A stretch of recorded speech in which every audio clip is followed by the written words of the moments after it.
Hello বন্ধুরা, আমি Sudip and welcome to filmy retake. আমরা বছরের সেই জায়গায় এসে উপস্থিত হয়েছি যেখানে আমরা বছরের প্রত্যেকটা সিনেমার যে একটা জার্নি ছিল তার মধ্যে সেরা 10কে তুলে ধরার চেষ্টা করব।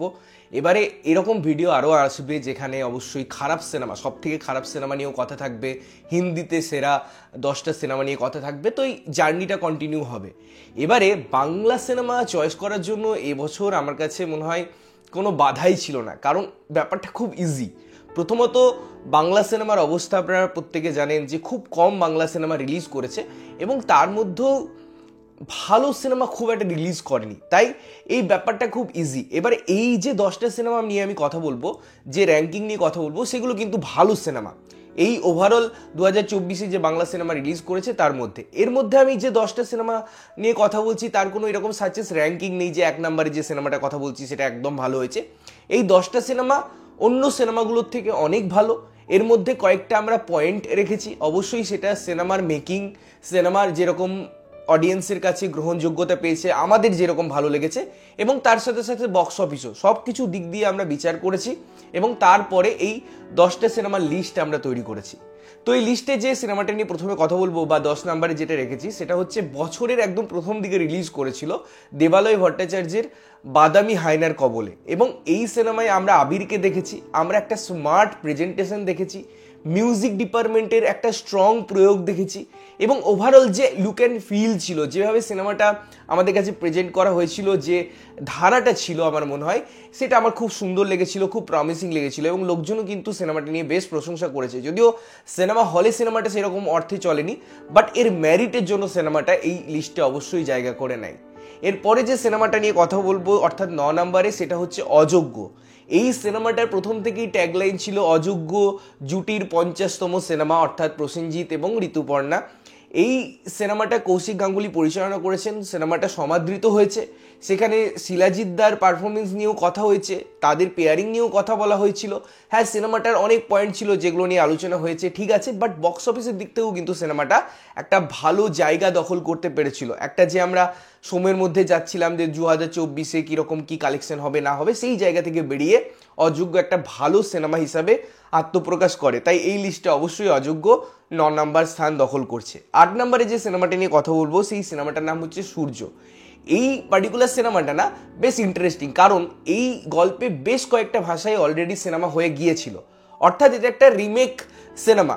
বাট যখন এটা তৈরি করলেন পরিচালক এবং বিক্রম দা বা আরও অভিনেতা অভিনেত্রীরা মিলেই যখন সিনেমাটা তৈরি হলো, আমরা একটা ফ্রেশ অ্যাপ্রোচ দেখলাম, যে গল্পটা থেকে রিমেক করা হয়েছে তার বাইরে বেরিয়ে এসে এটা কমপ্লিটলি বাঙালি আনাকে রিপ্রেজেন্ট করলো। যেরকম সুন্দর পারফরমেন্স বিক্রমদার, যেরকম সুন্দর স্ক্রিন প্লে, যে ঝকঝকে ব্যাপার আমাদেরকে উপহার দিল সূর্য সিনেমাটা, এবং বক্স অফিসেও কিন্তু ভালো সাফল্য পেল। সুতরাং অবশ্যই সূর্য সিনেমাটা এই লিস্টে জায়গা পায় সেরা 10 যে সিনেমা নিয়ে কথা বলছি 2024-এ। এরপরে যে সিনেমাটা নিয়ে কথা বলবো সেই সিনেমাটার নাম হচ্ছে বেলাইন, এবং এটা আমি 7 নম্বরে জায়গা দিয়েছি।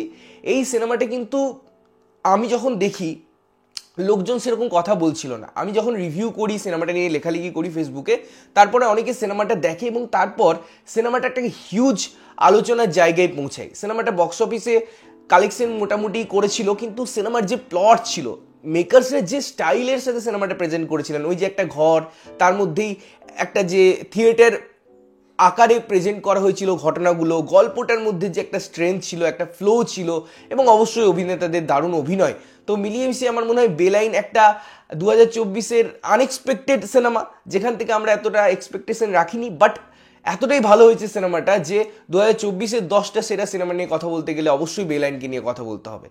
এরপরে যে সিনেমাটা নিয়ে আমরা কথা বলবো সেটা হচ্ছে মানিক বাবুর মেঘ। এই সিনেমাটা থিয়েটারে রিলিজ করেছে, বাট আমি অনেক পরে সিনেমাটা দেখেছি, তাই এই সিনেমাটার আমার রিভিউ সেক্ষেত্রে করা হয়নি।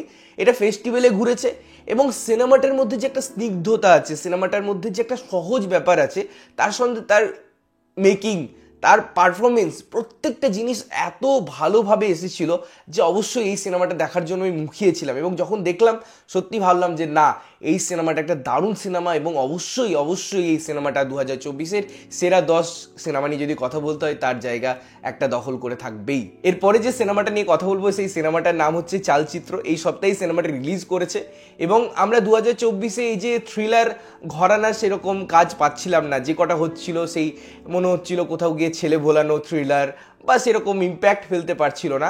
বছরের শেষে এসে চালচিত্র কিন্তু সেই অভিযোগটাকে আমার মনে হয় মেটালো এবং একটা দারুণ সিনেমা তৈরি হলো।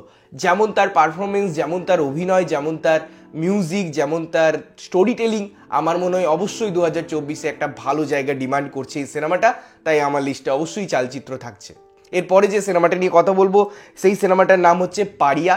এই সিনেমাটাও 2024-এর প্রথমের দিকে এসেছিল এবং যে বাংলা সিনেমা নিয়ে আমরা কথা বলছিলাম তার স্টোরি টেলিং নিয়ে কথা বলছিলাম, ইনফ্যাক্ট বক্স অফিসের কালেকশন নিয়েও কথা বলছিলাম, পারিয়া কিন্তু সব দিকটা ম্যানেজ করতে পারলো। বিক্রমদার যত সুন্দর অভিনয় তথা তার যত সুন্দর ডাইরেকশন এবং স্টোরিটার মাধ্যমে যে একটা কথা বললো, একটা অন্য সাবজেক্টের কথা বললো, যে একটা ব্লেন্ডিং হলো পুরোটাই, এবং ভিলেন হিসেবে আমরা যেরকম পারফরমেন্স দেখলাম মিলেমিশে পারিয়া কিন্তু দারুণভাবে ওয়ার্ক করলো। বক্স অফিসেও বেশ সাফল্যের মুখ দেখালো কিন্তু পারিয়া। তো অবশ্যই পারিয়া সিনেমাটা 2024-এর সেরা সিনেমার লিস্টে জায়গা দখল করে থাকবে। এরপরে যে সিনেমাটা নিয়ে আমি কথা বলবো সেই সিনেমাটা অবশ্যই বহুরূপী।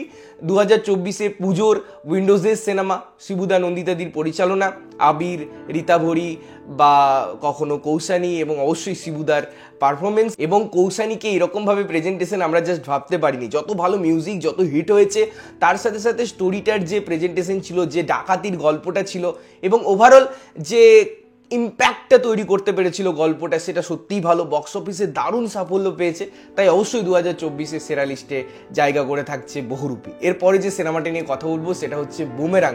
মাঝামাঝি সময়ে বুমেরাং এসে এই যে জিদ্দার একটা অডিয়েন্সকে নিয়ে আসার দক্ষতা প্রমাণ হলো, সেখানে যে সাবজেক্টটা সাইফাই জনারকে প্রেজেন্ট করলো, অবশ্যই ফিউচারিস্টিক কথা বললো, রোবোটিক, হিউম্যান রোবোটিক, তার সাথে সাথে কমেডির এই যে ব্লেন্ড ক্রিয়েট হলো, এই যে একটা ব্লেন্ডিং আমরা দেখতে পেলাম, তার ফলে যে অডিয়েন্সরা যারা সমস্ত এজের তারা কিন্তু সিনেমাটা হলে গিয়ে দেখলো এবং যত সুন্দর টাইমিং, যত সুন্দর কমিক এই সিনেমায় ক্রিয়েট হলো। রুক্মিণীর এত সুন্দর অভিনয় আমরা দেখলাম রোবোটিক অ্যাঙ্গেলে, সমস্ত মিলেমিশে কিন্তু সিনেমাটা দারুণ কিছু অফার করলো অডিয়েন্সকে।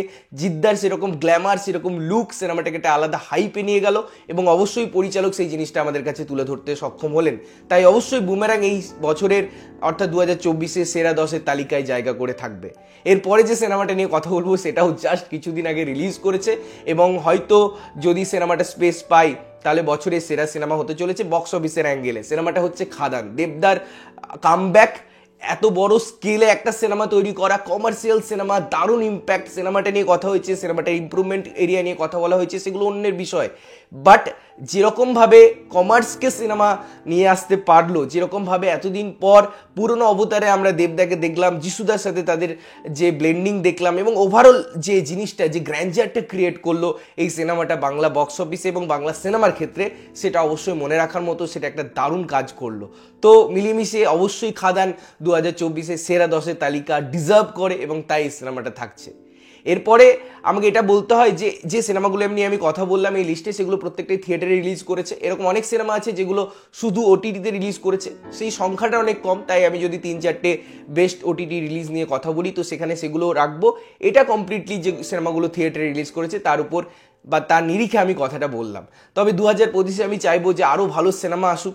এই যে একটা লিস্ট তৈরি হলো, সেই লিস্টে যখন আমরা 2025-এ তৈরি করবো যেন আমাদের মাথার ঘাম পায়ে ফেলতে হয়, এত টাফ হয়ে যায় ব্যাপারটা। বাট এই আশাটা রেখে আজকের এই বছরের যে লিস্ট তৈরির কাজ সেটা আমরা শেষ করলাম। তোমরা কতটা সহমত, তোমাদের মতে কোন সিনেমা জায়গা পাওয়া উচিত ছিল, কোন সিনেমা পাওয়া উচিত ছিল না, অবশ্যই কমেন্ট করে জানিও। ততক্ষণের জন্য ভালো থাকবে, সুস্থ থাকবে এবং সবসময় ভালো জিনিস দেখবে। চ্যানেল যদি প্রথমবার দেখছো লাইক, কমেন্ট, শেয়ার করতে হবে, সাবস্ক্রাইব করতে হবে যাতে প্রত্যেকটা নোটিফিকেশন তোমাদের কাছে পৌঁছায়। দেখা হচ্ছে অন্য কোনো ভিডিওতে, ততক্ষণের জন্য টাটা।